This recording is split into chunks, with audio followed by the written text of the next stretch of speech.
All right, we are recording right now. We are recording. So, Baruch Ata Adonai Eloheinu Melech Haolam Asher Kitshanu b'mitzvotav v'tzivanu la'asok b'divrei Torah. Amen. And we are on to Parshat Mishpatim. And this is a different type of Parsha. In a way, we were sort of transitioning to it with the Aseret HaDibrot, with the Ten Commandments. But this particular Parsha has an overabundance of specific laws, especially civil law. And so in this particular edition with Torah T'mima, this kind of stuff, he just goes crazy with. Look at that. So here's the actual biblical verse, and this is all the Torah T'mima on it. I mean, it's just incredible amounts. Sometimes, as you can see here, there's not even any Torah text on this page. He's just citing other sources and then doing his commentary. So I wanted to do a little bit of that, God willing, today, if we can. But of course, we'll start off with the regular text and then with the Rashi. So, Ve'ela HaMishpatim. And these are the ordinances, Asher Tasim Lifnehem, which you will place before them. So give me one moment here. Okay. Let's take a look at the Rashi. Ve'ela HaMishpatim. So again, you've already gotten used to some extent, right? The way in which our commentators put a magnifying glass, if not a microscope, on the texts, that they are going to look at every nuance to try and pull it out, because there's such a love of this text. This is something as a Jewish people, and if you want to talk about, Jewish culture, or what marks Jewish culture, it's this love of this text ultimately and other texts subsequently. So he says, and this is in Shemot Rabbah, there's this general rule, Kol makom she'nemar ela, where a sentence starts with ela, these, right? So the demonstrative pronoun these is understood to mean these as opposed to those. So if it just says ela, pasal et harishonim, it cuts off. In other words, it's starting a new subject, totally new subject. It cuts off the previous material. However, this one little letter, ve'ela, and these, mosif al harishonim, adds, in other words, it comes to add to what preceded.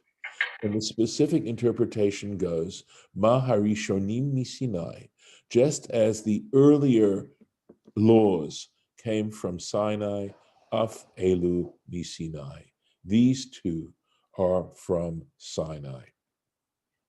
By the way, if you don't know this already, if you have a tikkun and you take out the tikkun and you look at the top of the page and the very first word in the Hebrew text of the tikkun, you'll notice that it starts with a letter vav, that all but six columns start with the letter vav.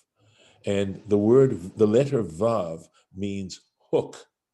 Because if you think about it, the word and hooks what comes before and what comes after. That's the function of a letter vav, of the word and the letter vav, which means and. And in the tabernacle, we read about the hooks that were used to hang the curtains, and they're known as the vaveh, the hooks, ha'amudim, of the columns, because there were these columns that on which they would hang the curtains of the tabernacle that surrounded the tabernacle. And so we have this play on words because, of course, the columns of the Torah, of writing in the Torah, are columns. We use the same term, amud, and vaveh ha'amudim. So we have this implied reference when we study Torah to the original tabernacle that was there. Just a little bit more information on that. So Very nice tidbit.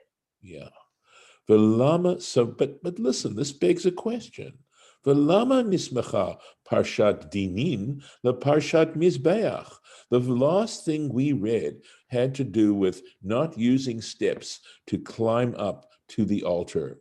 Remember, the original altar in the tabernacle had a ramp that was a sloping ramp, so that they did not climb up, that you didn't get up onto the altar by means of steps. You used this ramp. But we will see that this is also used as a metaphor. But the question still is, what do Valama Nismecha Parshat Dinin? Why does a section on civil law? Okay, what does it have? Why is it connected? Lama Nismecha. Why is it connected? The Parshat Mizbeach, to a section that deals with the altar. Inference, Lomar Lacha, to tell you, Shetasim Sanhedrin, that you should place the location of the great Sanhedrin, Etzel Hamikdash, near the sanctuary. Sfarim Acherim, other manuscripts have Hamizbeach, Etzel Hamizbeach, near the altar. Ufirush, and what it's talking about is Ba'azara, in the courtyard. And indeed, in the temple, there was an area, a hall or a room called Lishkat Hagazit, the chamber of hewn stone, which was where this great Sanhedrin used to sit. And again, Torah Tamima is going to show also the significance of the connection, right? So he will pull us a little further than Rashi along the significance of this connection of Mishpatim to the last statement about not going up steps on the altar. And it goes perfectly with what you just said about the hooks and the columns. Right. That it's interconnected, that one is not that's separated from the other. Right. Right. So, Asher Tasim Lifnehem, which you shall place before them. Amar lo HaKadosh Baruch Hu Moshe, the Holy One, blessed be He, said to Moses, Lo ta'ale al da'atcha, don't consider for one moment, lomar, to think, Eshaneh lahem haperek b'ha'alacha, I will teach them the chapter and the halacha. Shtaim, mean bet, of course, is the number 2, or gimel number 3, 2 or 3 pa'amim times, ad shetahes dura b'fihim, until they can recite it, okay, until it's organized in their mouth, right? Until they can say it, kemishnata, word for word. Just so they're going to learn it and be able to parrot it word for word. They will know it. But I'm not going to go to the trouble lahavinam to explain to them ta'amei hadavar, the reasons of that particular law, upirusho, and explanations, its explanation. So you shouldn't even consider the fact that you should just, when I say teach it to them, you don't just have to teach it to them so that they can repeat it, so that they can memorize it. Right? They have to understand what they're saying. There has to be comprehension. Lachach ne'emar, and for this reason, it says, Asher tasim lifnehem, which you will place before them, keshulchan ha'aruch, like a prepared table, umuchan le'echol, so that you can sit down and eat, lifnei ha'adam, before a person, like a prepared table with food on it, so that they can sit and enjoy and appreciate and enjoy the meal.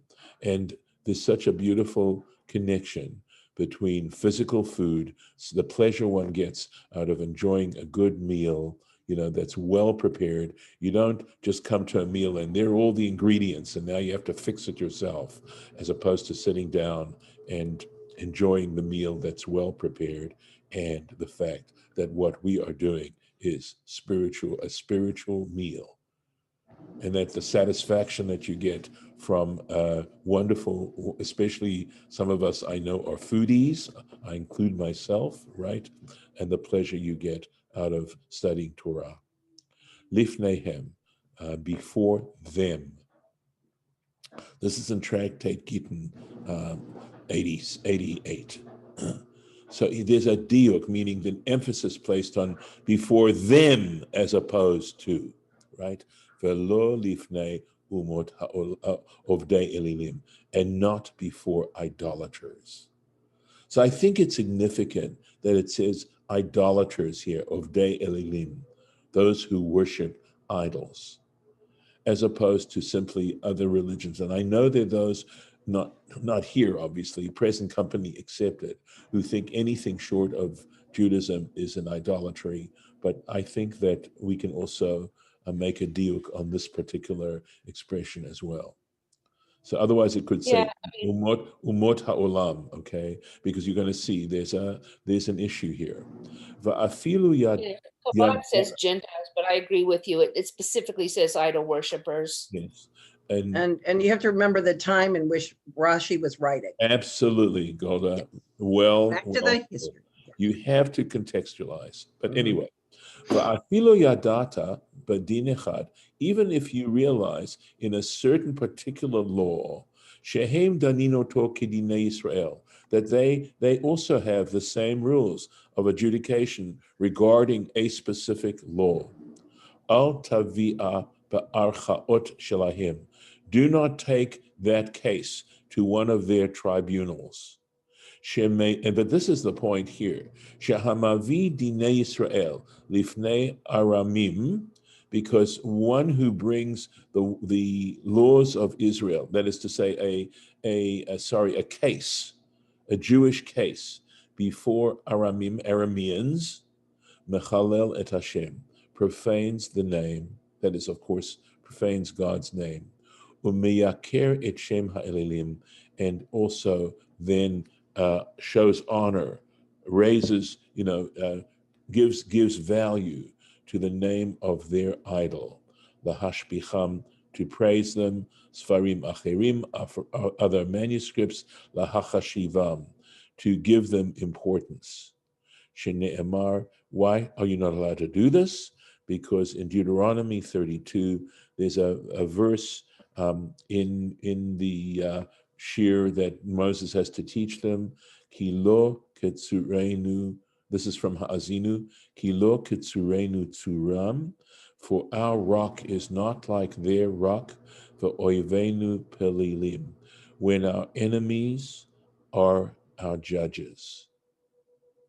Keshe'oivenu plilim, when our enemies are judges, zehu edut le'ilui yiratam. This is testimony to the magnification or the raising up of the ones they fear. In other words, of their idols. So, judgment, the fact, law, judgment, it's very significant, and it's an incredible amount of power. And from a Jewish perspective, especially because we consider here we are going to be talking about civil cases, and yet we don't just take religious law under consideration. We also are looking at everyday common practice of law, the application of law to society, and what a profound influence it has, and that it leads to a society that is flourishing and that's doing well. So, I think, again, one has to understand these things in a circumstantial kind of way. I would certainly say without any question that in American law, in American jurisprudence, there is, we say on our coinage, "In God we trust." Well, sometimes I wonder if the coinage is because they believe in money, but if the money's the God. But I'd say that, of course, that in truth, I think that this is not a case that if you have to take your case to trial and you're going to an American court, you are not somehow, desecrating God in that process. This certainly would seem to beg some comment on your part. So if you'd like to chime in at this point, that would be just fine. If you have any questions or thoughts. Well, we can go to civil courts because civil courts are, we can go to our own courts, so that shouldn't be a problem. But when it's a Jewish thing, absolutely, we should go within, Okay, the point he's making, though, the point that Right. the Gemara is making, though, is it's any kind of case. So it's not. But we have to kind of abide by. We can't do that in this the way the country is set up right now. Correct. It is Well, not set up this way at all. Right. So Friday, in the class with Rabbi Arno, we talked about the meaning of taking the Lord's name in vain, or swearing false oaths, or whatever Right. all that meant. And I mean, so in American courts, I mean, you're swearing on the Bible in God's name. Right. And in Judaism, there are only certain times that you're supposed to do that. But if you do that, you have to make sure you're as 100% forthcoming and truthful as you can be. Right. Because it's a major thing, not just committing perjury, but religiously a major sin to use God's name and be something other than is 100% truthful. And by that, but you have to, that's why I kind of asked a question that wasn't really answered, I'm sorry, but there's a huge hairy wood. Oh God, he's okay, you can't hear it. But it's a rare bird at our feeder. So anyway, but whether you could say something like, tell the truth with a caveat, to the best of my knowledge, because there's a difference between swearing to tell the truth, I would think, and putting that kind of qualifying additional part on it. Correct. In terms of swearing under God's name. Yes. It's essentially saying that there's an inference there, just as to how profound an effect, and the need for a court to establish a just decision based on the truth. That if it's not based on the truth, there's no way it can be a good decision or a just decision. So, and it's, I think it's a way, I think sometimes we get caught up in language, and so there are people who have a real problem talking about God, right? And yet, if you think about it, at least this is what I think about it, is that God is a term that it's like shorthand, and it includes in it, when we use terms such as divine and things like that, we are talking about some sense of awareness of the grandeur and greatness and incomprehensibility and ineffability of the universe in which we live, and that we recognize that what we say has implications that we cannot even begin to understand. Words matter, and it's like you could underline the word matter, 1,000 times, because we just don't even know. Here I'm talking to all of you, and each one of you is processing what I'm saying to you in your own unique kind of way, and also the impressions that these things have in our minds, which are not necessarily cognitive. And so you have to be so careful. There's a beautiful midrash that says that the world shook when the commandment not to give, false testimony was given in the Ten Commandments. Because we see the effect of falsehood and its destructive force within society and in the world.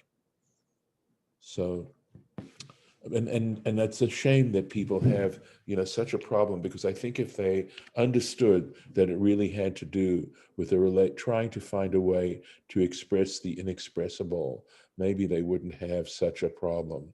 And I've said to you, I think some of you have heard me say it before, that very often I'm tempted to be flip when someone says, "I don't believe in God," I like to say to them, well, maybe the God you don't believe in is the God I don't believe in either. And it's because we don't talk about it. We don't try to understand it, because because we know in the final analysis, we're never going to fully understand it. But the truth is, there's so many things we don't fully understand, but we speak of them, we talk about them. Language itself is an approximation, but it's an incredible approximation. So let me, if then I have a little time, I want to start plowing into the Torah Tamima, and I hope you again find it very satisfying. So just notice here how he comments on Va'ela here, he comments on Va'ela HaMishpatim here, he comments about Va'ela HaMishpatim here, he comments about Va'ela HaMishpatim here, and he does it again here. That there is so much that when it comes to the halachic elements of the Torah, there is just so much to say. So let's as I said, let's plow into this. Ve'ela, and these, Tanya, Rabbi Yishmael Omer. So he's going to give us the sources that Rashi refers to, but he's going to try and give us as much as possible the original sources. Tanya, Rabbi Yishmael Omer, Rabbi Yishmael says, and of course Rabbi Yishmael is an incredibly important Tana. He and Rabbi Akiva are essentially interlocutors. Ve'ela, he's the one who teaches. Ve'ela mosif al harishonim. It comes to add on to what has preceded it. Ma elyonim mi Sinai. Here's what Rashi said, right? Just as the ones above are from Sinai, af hatachtonim mi Sinai, so too the ones below, in other words, that follow, are also from Sinai. And this is from the Mechilta, and that is a halachic midrash on the book of Exodus, essentially starting with chapter 12, which is where the halachot start because of the halacha of Pesach. And let's find the place. So this is now his Torah Tamima's thoughts on this. Ritzono lomar, what is he trying to say? Disvarale, that he holds, he argues, Demashin emar besof parshat Yitro, that what was said at the end of the parsha of Yitro, of Jethro, and here's the word, Moshe nigash el ha'arafel, Moses went up into the mist, into the cloud. Vayomer Hashem el Moshe, and God said to Moses, Ko tomar el bnei Yisrael, thus shall you say to the children of Israel, etc. Nimshacha amira zo, that statement continues ad la'achar Parshat Mishpatim, actually applies to all that came after it, including up to the very end of Parshat Mishpatim. Dichtiv sham, because in Parshat Mishpatim, at the end of all those laws, it says, Ve'el Moshe amar ale el Hashem, and to Moses he said, go up to Hashem. Uviyichud tzarich Rabbi Yishmael l'drasha zo, and Rabbi Yishmael he especially requires this interpretation, l'shitato, according to his approach, bizvachim, which is mentioned in the tractate Zvachim, page 115b, dechol mitzvot haTorah, that all the mitzvahs of the Torah, Ne'emaru b'Sinai, rak bichlalan, they were stated at Sinai only in their general expression. Ashme'in, so not, in other words, they weren't specified. They didn't get down to every specification of the laws. They were stated in their general sense. Ashme'inan, and so we infer from this, kan, here, the Parsha zo ne'emra bifrata b'Sinai, that this particular Parsha was stated specifically at Sinai. Now, I will tell you that the prat is means specific, and here he's saying they were said in general. Okay, I know what he's trying to say. He's saying that if it weren't for Rabbi Yishmael's express statement, we might have inferred, okay, that this particular parsha was stated specifically. And we need to understand that it wasn't, because it was also stated at Sinai. Vehine, and behold, and in fact, lichora mashma, it appears on the surface. Lichora means, apparently. Mashma, we can infer the palig Rabbi Yishmael, that Rabbi Yishmael disagrees a baraita regarding a baraita. A baraita is a text that dates from Mishnaic times, but is not included in the Mishnah, right? The Mishnah has it's a book, it contains specific laws, etc., but there are also material texts called baraitot that are quoted elsewhere, like in the Talmud, for example, and they are not included in the Mishnah, and one of the inferences of that they weren't included in the Mishnah is that they don't have quite the authority of a Mishnah. That if it's in the Mishnah, it has authority, a greater authority than a baraita. And the word baraita means outside. It's an Aramaic word meaning outside. And here it means a text that is outside the Mishnah. The Sanhedrin. So there's a baraita mentioned in the tractate Sanhedrin, Daf Nun Vav, page 56b, Shedarshu Sham, that there they interpret the al hadinin nitztavu b'mara, that regarding these civil laws, they were commanded at Mara.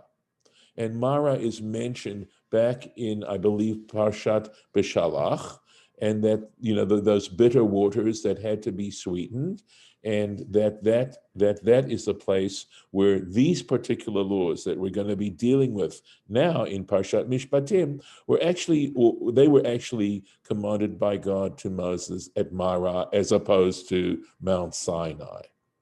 Aval be'emet, but in fact, yesh lomar, one can say, disvarale, that Rabbi Yishmael holds, I think that's who he's referring to here. Desham nitztavu al haklaliyot. Okay. All right. So I don't think sferale means it's referring to the people in this baraita, that in this baraita, it might imply Desham nitztavu al haklaliyot, that back in Mara, they were commanded regarding their general sense, so the various shiadunu bein adam lechavero, that is to say that they needed to adjudicate disputes between a man and his neighbor and his friend. V'chan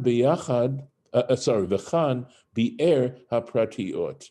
But here up on Mount Sinai, they then begin to explain the details. Kol din kamavuar b'parsha.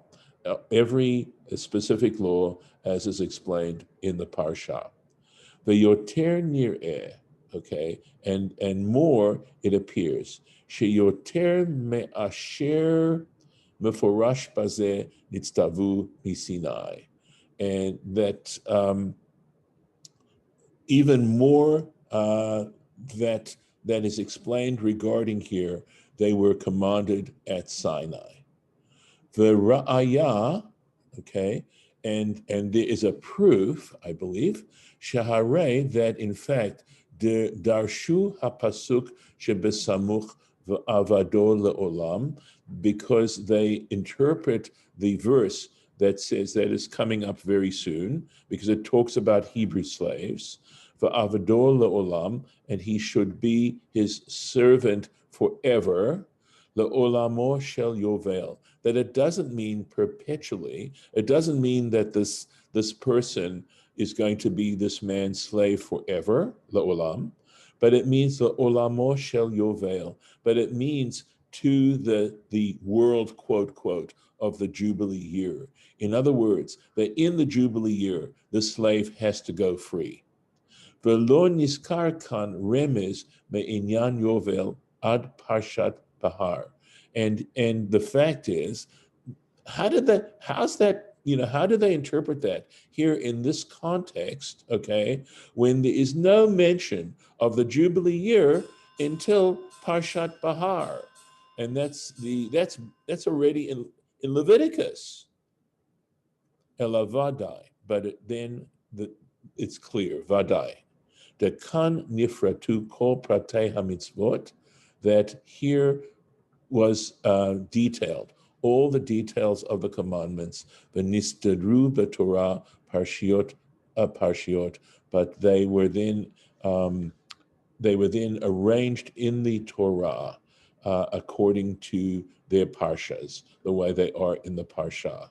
So this is, I admit, when I read this the first time, I had a better sense of what was going on than my attempt to explain it to you now, because it looks for sure as if he is saying, right, that he disagrees with this baraita. So unless he's saying something else, let's go ahead. It's after 10, Okay, all right. and I think, yeah, I think that was a stopping place in the text Yeah, anyway. no, I understand. All right. Okay, I will need to look this over again. I need to review this and make sure I can explain it in a better way tomorrow. So let me stop the screen sharing. And I'm also going to stop the recording.